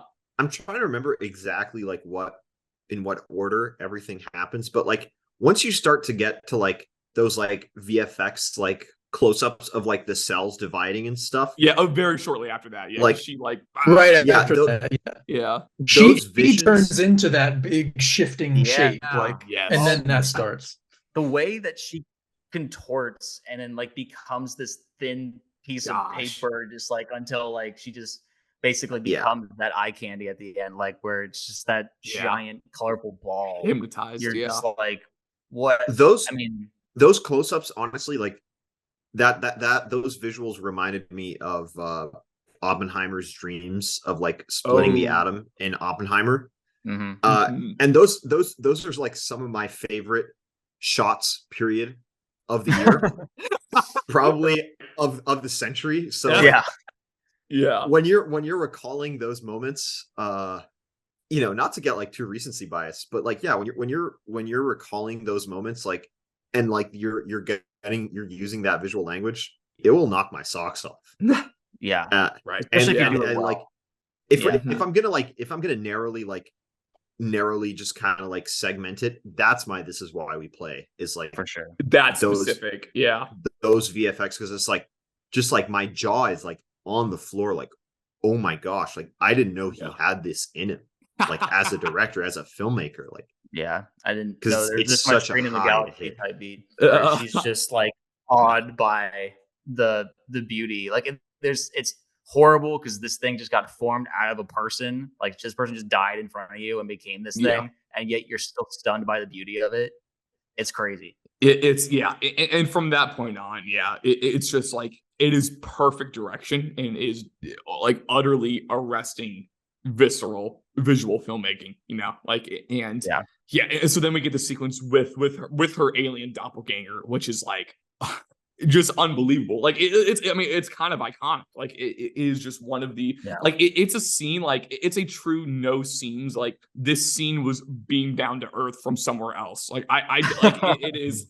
It is unbelievable from just like the choreography of it and the score. And this is like, I think we may have talked about a little bit in the pregame, but like I think I'm just gonna randomly intercut in this post game just that like motif, the like just like after every sentence we say from now on, I'm putting that in there. I saw that in memes before I saw that. I knew that it came from this movie. No, it had its turn in the meme cycle. And again, a moment where the set piece is perfectly synthesized with like the themes of the movie, because like she's like quite literally, it's like she's like getting in her own way. It's like the alien now, like that's like the conflict there, and like and just that doppelganger. And like I almost don't even have many more words. You can't take your eyes off it. You can't take your eyes off it. And I've never seen anything like it before or since. Yeah, I mean, this is the sequence that, like, when I first watched it, even when I was more mixed of the whole thing, like, it's like, this is the part where it was like, it just grabbed me and like didn't let go. And I'm just paralyzed in the seat. And it still worked this time, even though like I remembered it very vividly. Like, it's just exactly this is why we play. It's just a stretch of it, like if the entire movie was like on this level, then like it would just be an instant 5-bagger for me. But oh, for sure. I mean, this is what it's all about. Right. I was gonna say, we might be talking about it in a completely different light if it was. It would be on the sight and sound list if that was the case. It would not be on the postscript if it was. My brief description of this, I think it's really impressive for Natalie to run out of the dark hole, and for the well, it was also really creepy is the fact that it was just there. It didn't even follow her. It was just like already there when she got out of the hole. And from that moment on, where they're just mirroring each other, where it's not a perfect mirroring, it's like learning her and it's trying to like follow her. And those are really great details that are never over explained.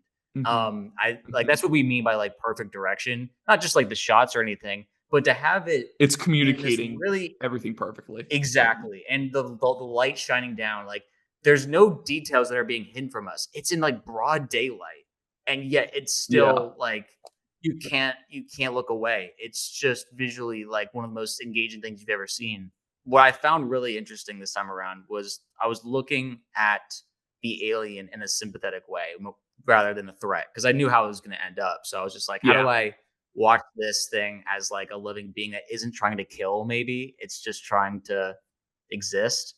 And I found that to be a really fun way to kind of look at the scene, and especially the scene where she tries to run and it like catches her on the door and it's just pressing against her. Like but it's not enough to where she's gonna die. It's just really like they're just almost syncing up at that point, and they both fall together after that. I love that kind of stuff. It doesn't, you can take your own interpretation from it, from like what all these movements and things mean, but I think best of all, it's just one of those things like don't try to explain it, feel it. One of those scenes that you just feel what it's doing to you.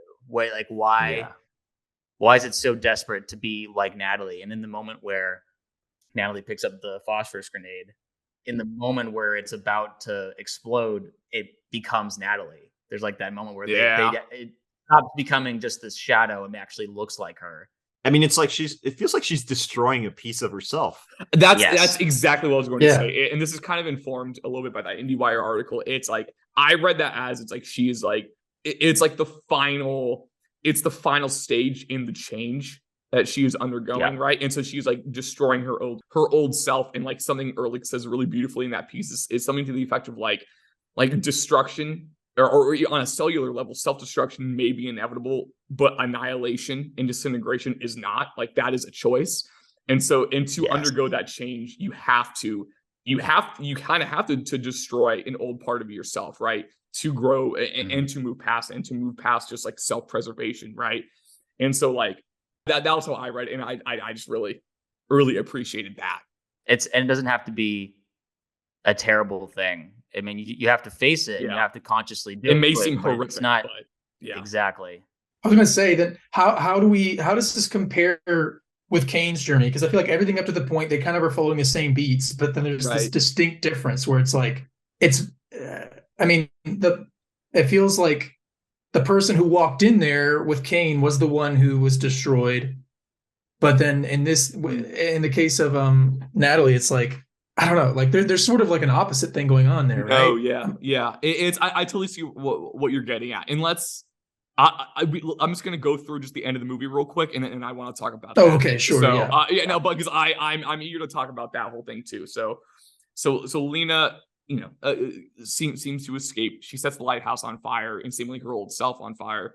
Kind of completes her journey and transformation. Yeah, Mateo. My favorite part. It cuts back to the interview or whatever, and Benedict Wong. And Benedict Wong's first question: so it was Alien? I mean, like, it's so funny because it's just like completely missing the point of everything that just happened. Yeah. Right.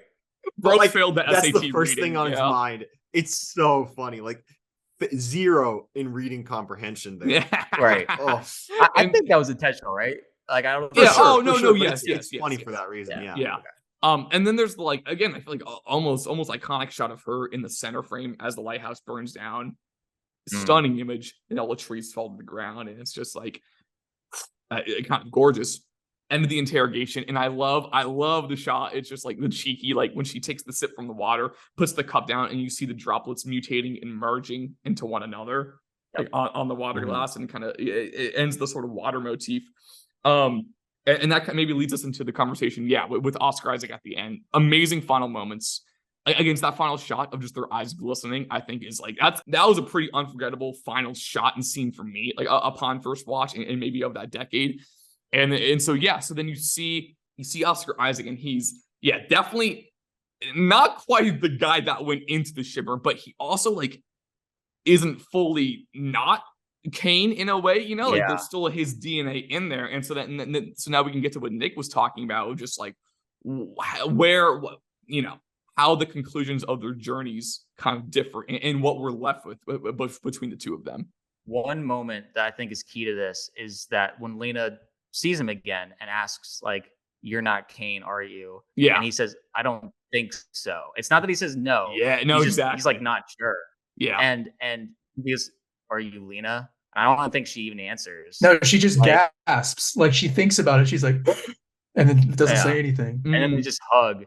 And I think this comes to what my interpretation of it is that in order for them to, both change on an individual level, they both needed to go through this journey, and they both needed to kind of experience it for themselves and kind of move past a lot of things or destroy their old selves so they can move on together. So that's why, like, Oscar was almost like basically in a coma for the entire time Lena was on her journey, that he would not be able to, like, move past his safe point almost until she caught up. Is like a weird way of describing it. Sure. But that's like kind of like why they hug at the end there, is because now they're both ready. But yeah. I like that reading, but at the same time, like it's hard for me to see it that way because it sounds like a hopeful thing, and then when you're watching that, like, it doesn't feel to me like hopeful at all. It's like a the way little it goes sinister. down. It's a little sinister the way those eyes fly. Yeah, it's like, and it might be a little bit of both. It might be right down the middle. I don't think it was like bad ending where you like leave with a terrible feeling, but it's just it's a very complex thing that I don't even know if I fully. It's weird because it's a know hug, how I feel, which is a compassionate act, but at the same time you're like the score is telling you that this is a happy moment, and like the way it's shot is like you're almost scared of these people because it's just they're not the same, and but at the same time, like they both kind of been like reborn in a way, but again, Natalie's is a lot more in this like in more of like a transformational sense, and while Oscar was like it's like a kind of like a different being. And I've referenced it ad nauseum, but I do want to kind of read off this paragraph from that aforementioned IndieWire article, because I think I really appreciated this read of it. And so he references back to the line of Venture saying, Jennifer Jason Leigh saying, if we don't reach the lighthouse soon, the person who started this journey won't be the person who ends it. And then he goes, but she's already too late. The person who started a journey is never the person who ends it. That's how they know they went on a journey at all. In Annihilation, as in life, the first people to lose themselves are the ones who can't see past their need for self-preservation. And while the final moments of Garland's film might initially feel like a reveal of some kind, they reverberate less as a plot twist than as a glimmer of recognition. The real Lena isn't the one we meet at the beginning of the movie, and the real Lena isn't the one whose eyes sparkle for a second at the end. She's both of them. And as Crosby, Stills, and Nash sing at the top at the top of the movie, that song from earlier in the film, they are one person. Love that needle drop. They are three together. They are for each other. I kind of clicked with that one, and so that's how I feel, is that just the Lena at the end is a fully changed, and like in a part of the Shimmer will always kind of like live on inside of her. And yeah, again, it's really complex and a lot of layers to unpack. But I felt that paragraph kind of maybe because like I think to the audience it's unnerving and it's like disturbing just because of how it's presented. Yeah, but that also might just be like a fact of life, right? Mm. I agree. And yeah, so the facts of life really are just kind of down to how you choose to react to them, to respond to them, and whether or not you accept them. Right. I think it's very important that the film doesn't, answer it for you. It is like, listen, like they went through this experience, and whether they're better off for it, that's kind of up to you to decide. Like, I don't want to tell you that they are. So, yeah. Mm-hmm. And I know when I first watched it, again, I was 17. Right. When I remember thinking, and also friends who have seen it, like talking about that reveal and being like, so that was like the twist is like really that the alien version of her was the one who got out of the lighthouse and they tricked us. And like that's sort of, which is just missing the point entirely.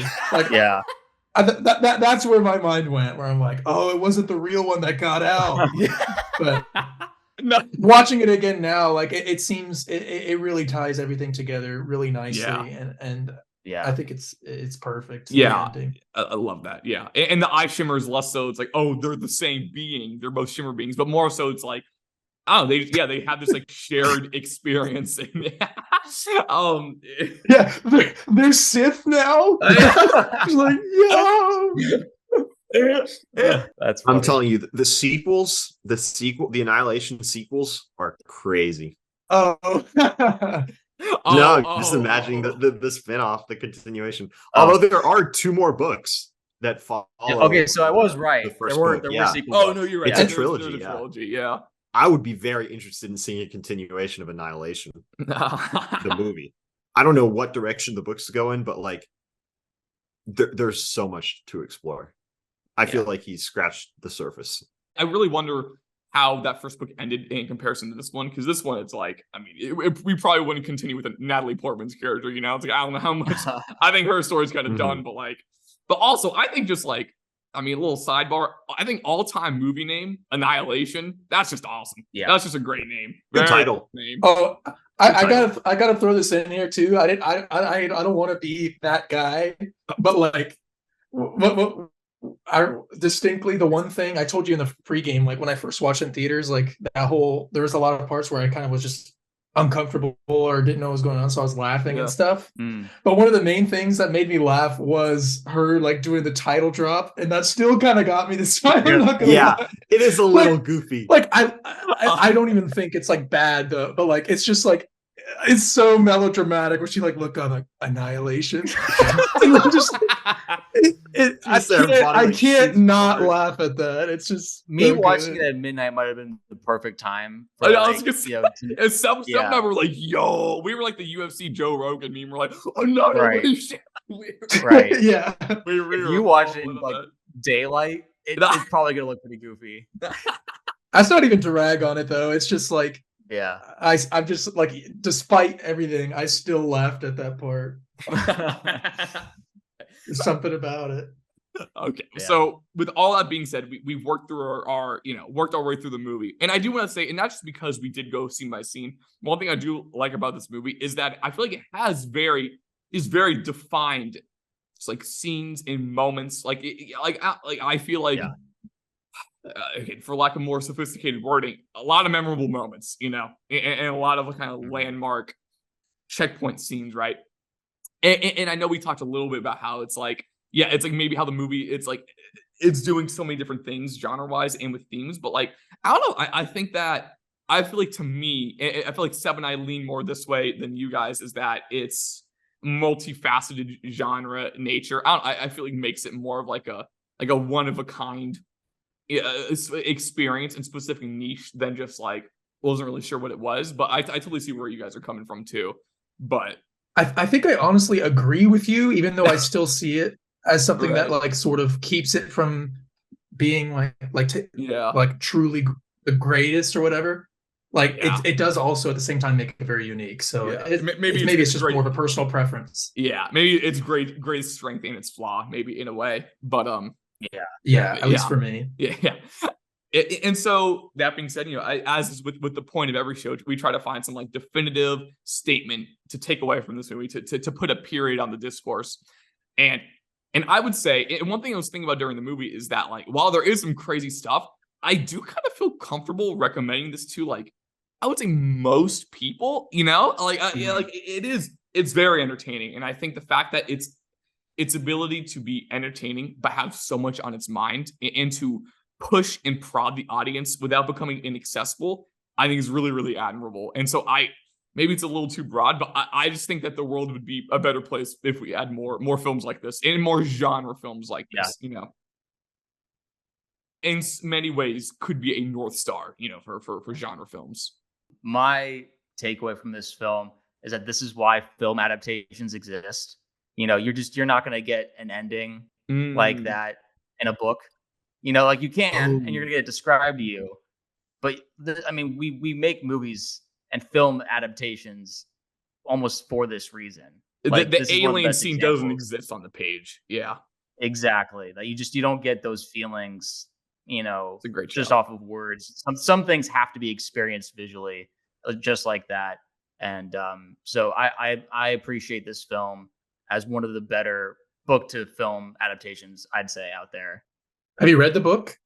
You haven't read the book, right? Yeah. No. So I was gonna say you kind of exposed me there. But sorry. Like, movie's better than the book, but none of us have read it. Like none of us have. Oh, so okay. I don't want to imply that the movie's better than the book. I want to say that it's just like it's different. Yeah. I do want to. I want to add on to that real quick. Is on a pod recently they were talking about like what makes adaptation successful, and they said like a lot of the time it's like taking liberties and like being willing to like again like reinvent or transform the text is like kind of how you have to do like an adaptation. It's like going a 1-to-1 page to screen comparisons like isn't always going to work. Again, it's like the Harry if the book Potter is making them being like they didn't include this chapter. Yeah, no, it's like you need to take liberties. It's like because if the book was making the most of the medium of the book of like literature, then like it's by nature not going to translate to the screen that well. So when Garland's like, oh, I didn't even reread it,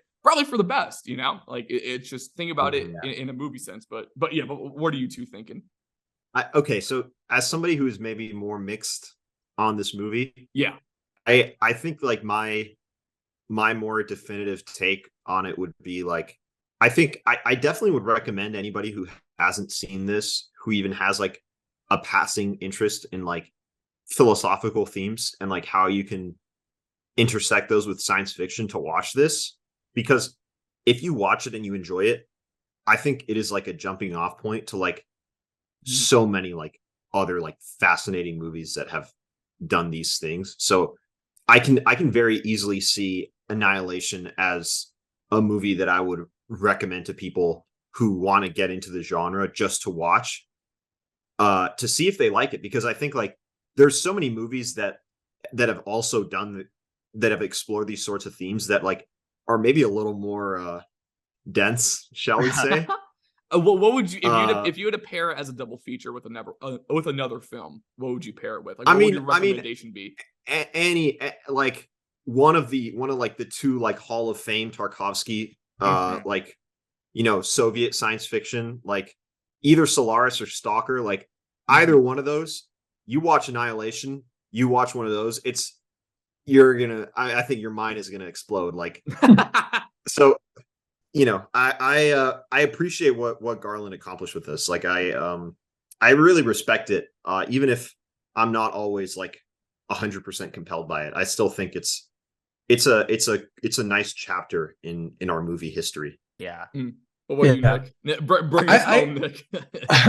Oh boy, it's a lot of pressure. No, yeah, I echo most of what you said. I think, and that goes back to what Chris was even saying about it being a North Star of genre filmmaking. I feel like that's not far off of what you're saying about it, calling it sort of like a launching pad. Like, I just getting at the same idea. Like, this movie was a success. Like, I consider this a successful movie. Maybe I didn't the first time I watched it, but now I watch it, I'm like, this movie succeeded at what it was setting out to do, and it did it well. And and I think it's worthy of talking about, as we just did for like however long. And I think I'm surprised it wasn't talked about more. So yeah, but I guess it's just because of the fact that it's sort of dipping its toes into two different things. Like, I don't know, like this mishmash of genres, like you're talking about, it maybe isn't something that meshes so well with general audiences. Like, I mean, how did it do in the box office? It made not like 45 million. Like, it wasn't like so it was just like a flop, but it was okay. Yeah. So yeah, that makes sense. Like, it wasn't some like resounding failure, but it wasn't a big blockbuster hit, which wasn't a hit. Tracks for the type of movie this is. But hard movie to market. Definitely hard movie to market. Good shout. And I made a joke in the pregame of like, oh, imagine this movie making $600 million, but like, I think it is. I think I may have underestimated maybe its mass appeal. And not that this is a like movie night, like again, like get the family in here, Annihilation night, like not quite, but like, but it's really entertaining. Again, as Hitchcock said, never be boring. I have one question. Okay. To kind of send us off a little bit. How much would it take for y'all to go in that black hole in the lighthouse? How much would someone have to pay you to crawl in that? Pay me? To go in I'm doing it for the experience. I'm doing it for the transformation. Yeah. You're just doing it for free. I'm just different though. I'm doing it to end my character arc. Yeah. Yeah. I was gonna say no amount of money. She's kind of couldn't convince me to crawl in that thing. Yeah. Scary. I was gonna say, so Seb's like identified himself as one of the rest of the supporting cast, as like not willing to push forward. So Seb becomes the humanoid plant. Yeah. Seb becomes the humanoid plant. Yeah. Yeah, Nick just told me I'm not the main character. And Mateo is, apparently. Did you see that? He's like, it was like me dying with crappy armor and a base little gun so the main character can have it. It was this guy. So good. It's all from I thought you were gonna ask how much would it take to like enter the Shimmer to be a part of that mission. I think us four would fare well in the Shimmer. Honestly, I think we would do well. I will say, once I'm in the Shimmer, the lighthouse is just another step. Getting me into the Shimmer, that's a much tougher proposition. Exactly. I don't know if I take Shimmer. Once you're already there. Yeah, I was gonna say, if I've been in the shimmy for like 2 weeks, it's like I can get in the black hole. I can climb the hole. Like, if I've seen an albino alligator, if I've seen that bear, the hole is the least of my problems. I think by that point, like, that is, I'm climbing it, and I'm talking with. I'm ready for Jennifer Jason Leigh to hit me with the title drop. But the only way I'm going in the Shimmer is if my life just completely falls into shambles. So I'm like, all right, might as well go in the Shimmer. The characters explicitly say that too. It's like, we're all broken goods here. Exactly. That's what it's for. HBO Max adds like password protecting or like a band's password sharing. It's like, I'm going in the Shimmer, bro. I can't do this anymore. Might as well. Breathe. I was gonna say, if Nick gets another one of those math assignments, he might just go. I love at one point when Portman's being told the roster going to the Shimmer, and she's like, oh, like all women to go. Scientists, and like, I don't know why I imagine us like we're entering the Shimmer, and it's like all dudes podcasters. It's like that's like us going to the Shimmer would be the goofiest thing ever. I don't know who our fifth would be. So qualified. We're so you're going up to like the bear, like Or going up to the Holding a alien mic and in like, front of asking it. it questions. It's just like Yeah. Dead. asking the alien about us. So what- 2019. What did you think of Gravity, though? Yeah. Yeah. When was the last time you watched Incredibles 2? I know you like the first And one. then you're help me from the bear. the bear is screaming. The bear's like, Birdman's not good.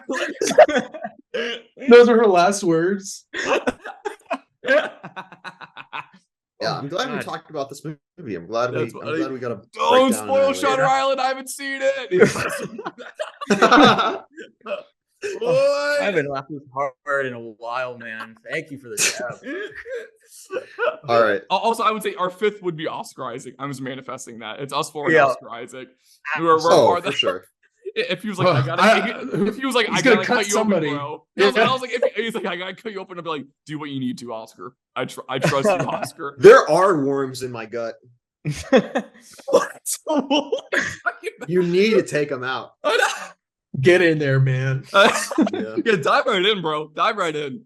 Is the Oh, camera on? God. Is the camera on? Okay. Thank you all for listening this far. It's likely our longest pod yet. Hope you enjoyed the rewatch. If you rewatched it with us, and next week, buckle up. The roller coaster bars are coming down. We are revisiting the one, the only. Do it. Todd Phillips, auteur Todd Phillips, Joker. Let's go. From 2019. Come on. The roller coaster bars are coming down because you can't move. You're locked in. There's no escape. It's a prison. You have to rewatch. We are doing it. It's Shout out to Nick and his Joker review on Letterboxd getting like 1 million likes. oh yeah. I think I'm pretty sure my review like ended up it was Vance who I was describing. Like somebody clapped when I said society in the movie. Yeah. That's hilarious. Former guest star Vance was the person who clapped during Joker when they said society. Yes, I'm pretty sure. Let's go. Joker pod is coming. Buckle up, fraught territory, but we're doing it. All right. Thank you all for listening. We'll see you then.